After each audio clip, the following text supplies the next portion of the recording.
Pipe sector की। दोस्तों India में पाइप सेक्टर की ग्रोथ काफी प्रॉमिसिंग नजर आ रही है और ये एक्सपेक्ट किया जा रहा है कि आने वाले कुछ सालों में इस इंडस्ट्री की ग्रोथ 8 से 10% के सीएजीआर से होने वाली है। अगर हम इसे डिटेल में समझें तो भारत में अर्बनाइजेशन तेजी से बढ़ रहा है जो इंफ्रास्ट्रक्चर और हाउसिंग डिमांड को भी बूस्ट दे रहा है। स्मार्ट सिटीज, अफोर्डेबल हाउसिंग और गवर्नमेंट स्कीम जैसे हाउसिंग फॉर ऑल से पाइप इंडस्ट्री के प्रोडक्ट की डिमांड में काफी ग्रोथ आ रही है। दोस्तों हम सब जानते हैं कि पाइपिंग और प्लम्बिंग सॉल्यूशन के बिना मॉडर्न इंफ्रास्ट्रक्चर को पूरा नहीं किया जा सकता। इसीलिए अर्बन और रूरल दोनों एरिया में पाइप इंडस्ट्री की ग्रोथ एक्सपेक्टेड है। दोस्तों इस समय गवर्नमेंट भी कई इनिशिएटिव लेकर आ रही है जैसे जल जीवन मिशन। दोस्तों जल जीवन मिशन का मिशन है कि हर घर में पानी पहुंचाना, जो पाइपिंग सॉल्यूशन की डिमांड को और तेजी से बढ़ा रहा है स्पेशली रूरल एरियाज में। दोस्तों इस समय इंडिया में पुरानी और इनएफिशिएंट पाइपिंग सिस्टम को रिप्लेस करने की जरूरत भी है जो पाइप इंडस्ट्री के ग्रोथ फैक्टर में से एक है। दोस्तों आज हर किसी में क्वालिटी स्टैंडर्ड्स को लेकर अवेयरनेस बढ़ रही है जिससे लोग मॉडर्न और ड्यूरेबल पाइप जैसे सी पीवीसी और यूपीवीसी की तरफ शिफ्ट हो रहे हैं। दोस्तों अगर हम इंडिया में पर कैपिटा पाइप कंजप्शन की बात करें, मतलब कि हर साल एवरेज एक इंसान इंडिया में कितना पाइप का इस्तेमाल करता है, तो वो सिर्फ 2.4 किलोग्राम निकल कर आ रहा है जो यूएसए में 12.7 किलोग्राम है और चाइना में 10.3 किलोग्राम है। दोस्तों इससे हमें ये पता चलता है कि इंडिया में अभी पाइप सेक्टर की ग्रोथ के लिए कितना स्पेस बाकी है। दोस्तों इंडिया में इस सेक्टर में अनऑर्गेनाइज्ड प्लेयर भी बहुत हैं, पर जैसे जैसे लोगों में क्वालिटी स्टैंडर्ड्स को लेकर अवेयरनेस बढ़ रही है वैसे वैसे लोग अनऑर्गेनाइज से ऑर्गेनाइज प्लेयर की तरफ शिफ्ट हो रहे हैं। अगर FY21 की एक रिपोर्ट की बात करें तो ऑर्गेनाइज प्लेयर का मार्केट शेयर जो FY 2010 में 50% था वो बढ़कर FY21 में 67% हो गया और अनऑर्गेनाइज प्लेयर का मार्केट शेयर सेम पीरियड में 50% से घटकर 33% हो गया। दोस्तों आज की इस वीडियो में हम कंपेयर करने वाले हैं 3 पाइप बनाने वाली कंपनियों का और देखेंगे कि कौन सी कंपनी ज्यादा फंडामेंटली स्ट्रांग है और आने वाले अपॉर्चुनिटीज का फायदा उठा सकती है। दोस्तों आज हम कंपेयर करेंगे प्रिंस पाइप, अपोलो पाइप और प्रकाश पाइप का। इन तीनों कंपनियों को आज हम डिफरेंट पैरामीटर पर कंपेयर करेंगे। तो सबसे पहले देखते हैं कि इन कंपनियों की मार्केट कैप कितनी है और पिछले 12 महीने की सेल्स कितनी है। तो दोस्तों प्रिंस पाइप की मार्केट कैप 5395 करोड़ के आसपास है, अपोलो पाइप की मार्केट कैप 2043 करोड़ के आसपास है और प्रकाश पाइप की मार्केट कैप 1238 करोड़ रुपए की है। अब देख लेते हैं पिछले 12 महीने की सेल्स।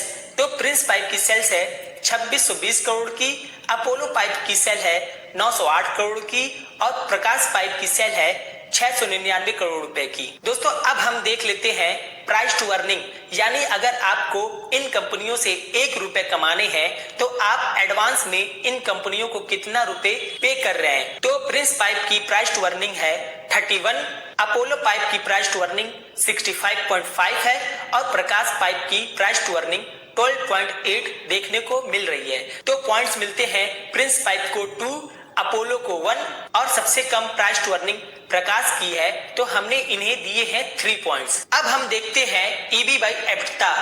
ये रेशियो जितना कम हो उतना अच्छा माना जाता है। तो प्रिंस के अंदर है 16.25, अपोलो के अंदर है 23.02 और प्रकाश के अंदर है 7.77। तो पॉइंट मिलते हैं प्रिंस को 2, अपोलो को 1 और प्रकाश को हमने दिए हैं 3 पॉइंट। अब हम देख लेते हैं प्राइस टू बुक वैल्यू, यानी इन कंपनियों के शेयर का जो भाव है वो अपने बुक वैल्यू के मुकाबले कितना ऊपर या नीचे इस समय चल रहा है। तो प्रिंस के अंदर है 3.47, अपोलो के अंदर है 3.01 और प्रकाश के अंदर है 3.38। तो पॉइंट मिलते हैं प्रिंस को 1, अपोलो को 3 और प्रकाश को 2। अब हम देखते हैं प्राइस टू सेल्स रेशियो, यानी कि इन कंपनियों का भाव अपने सेल्स के मुकाबले कितना ऊपर या नीचे चल रहा है। तो प्रिंस का है 2.06, अपोलो का है 2.23 और प्रकाश का है 1.77। तो पॉइंट मिलते हैं प्रिंस को 2, अपोलो को 1 और प्रकाश को 3।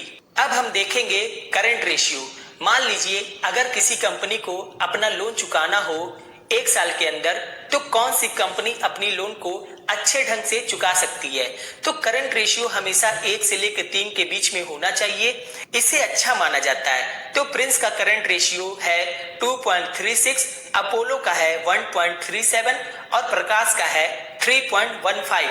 तो पॉइंट्स मिलते हैं प्रिंस को 2, अपोलो को 3 और प्रकाश को 1। अब हम देख लेते हैं क्विक रेशियो को।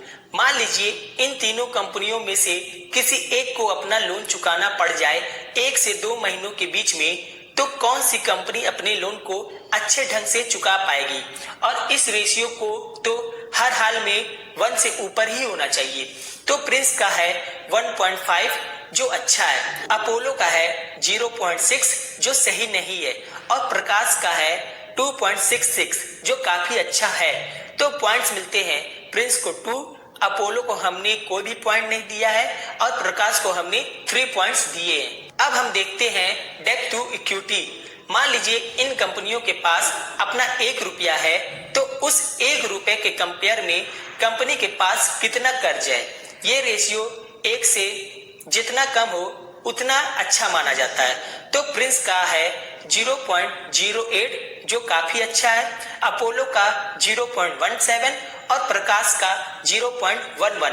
तो पॉइंट्स मिलते हैं प्रिंस को 3, अपोलो को 1 और प्रकाश को हमने 2 पॉइंट दिए हैं। अब हम देख लेते हैं रिटर्न ऑन इक्विटी। मान लीजिए जिन शेयर होल्डर्स ने अपना पैसा लगाया है इन कंपनियों के अंदर, तो ये कंपनियां उन पैसों पर कितना रिटर्न कमाकर अपने शेयर होल्डर्स को वापस कर रही हैं। और ये रेशियो परसेंटेज में होता है, ये जितना ज्यादा रहे उतना अच्छा माना जाता है। तो प्रिंस पाइप का है 11.4%, अपोलो का है 8.71% और प्रकाश का है 27.8% जो बहुत अच्छा है। तो पॉइंट्स मिलते हैं प्रिंस को 2, अपोलो को 1 और प्रकाश को हमने 3 पॉइंट्स दिए। अब हम देख लेते हैं रिटर्न ऑन कैपिटल एम्प्लॉयड। मान लीजिए कंपनी शेयर होल्डर्स के पैसों के साथ साथ कर्ज भी लेकर बिजनेस कर रही हो, तो पूरे पैसों पर मतलब शेयर होल्डर्स मनी और कर्ज को मिलाकर कंपनी कितना रिटर्न कमा पा रही है। इससे हमें कंपनी के मैनेजमेंट के बारे में भी पता चलता है कि वो कितना कैपेबल है। और ये रेशियो परसेंटेज में होता है और ये जितना ज्यादा रहे उतना अच्छा माना जाता है। तो प्रिंस का 14.7% है, अपोलो का 13% है और प्रकाश का 32.7% है जो इस बार भी बहुत अच्छा है।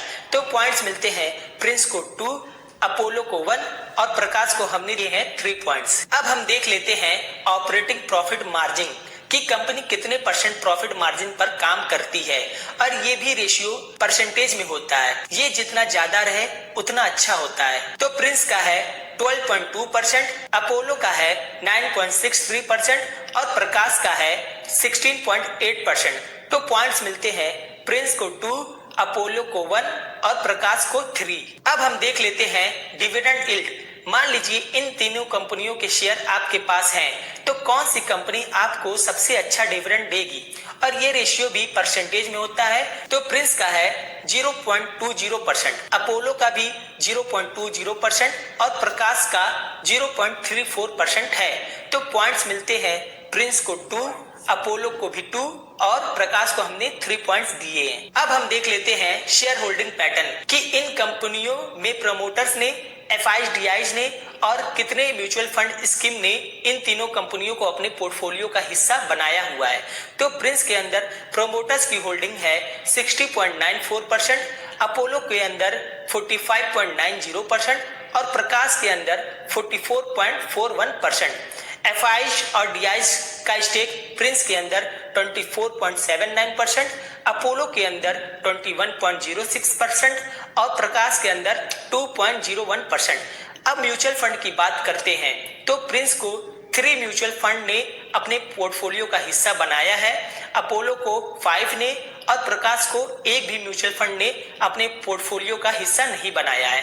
अब हम देखते हैं प्लेजिंग यानी कंपनियों के प्रोमोटर्स ने अपने शेयर को गिरवी रखकर मार्केट से कोई पैसा तो नहीं लिया है। दोस्तों प्लेजिंग हर हाल में 0% होनी चाहिए। तो प्रिंस के अंदर 0% है, अपोलो के अंदर 0% है और प्रकाश के अंदर भी 0% है। तो पॉइंट्स मिलते हैं प्रिंस को 3, अपोलो को 2 और प्रकाश को हमने 1 पॉइंट दिए हैं। अब हम देखते हैं कि मान लीजिए आपने इन कंपनियों में 1-1 लाख रुपए लगाए हैं, तो इस समय उसकी प्रेजेंट वैल्यू क्या होती। तो अगर आप प्रिंस के अंदर 5 साल पहले 1 लाख रुपए लगाए होते तो उसका आज के डेट में 3,20,410 रुपए बन गए होते। अपोलो में 5 साल पहले 1 लाख रुपए लगाए होते तो वो कुछ 3,87,780 रुपए बन गए होते। और अगर 5 साल पहले प्रकाश में 1 लाख रुपए लगाए होते तो वो 6,64,810 रुपए बन गए होते। तो अब हम चेक करते हैं हमारा फाइनल स्कोर। तो दोस्तों थर्ड रैंक वाले को मिले हैं 17 पॉइंट्स, नाम है अपोलो पाइप्स। सेकंड रैंक वाले को मिले हैं 25 पॉइंट्स, नाम है प्रिंस पाइप। और दोस्तों फर्स्ट रैंक वाले को मिले हैं 30 पॉइंट्स, नाम है प्रकाश पाइप। दोस्तों आप प्रकाश पाइप के बारे में क्या सोचते हैं और क्या ये आपके पोर्टफोलियो में है, आप हमें कमेंट बॉक्स में जरूर बताएं। और दोस्तों आज का कंपैरिजन वीडियो आपको कैसा लगा वो भी दोस्तों आप कमेंट बॉक्स में जरूर बताएं।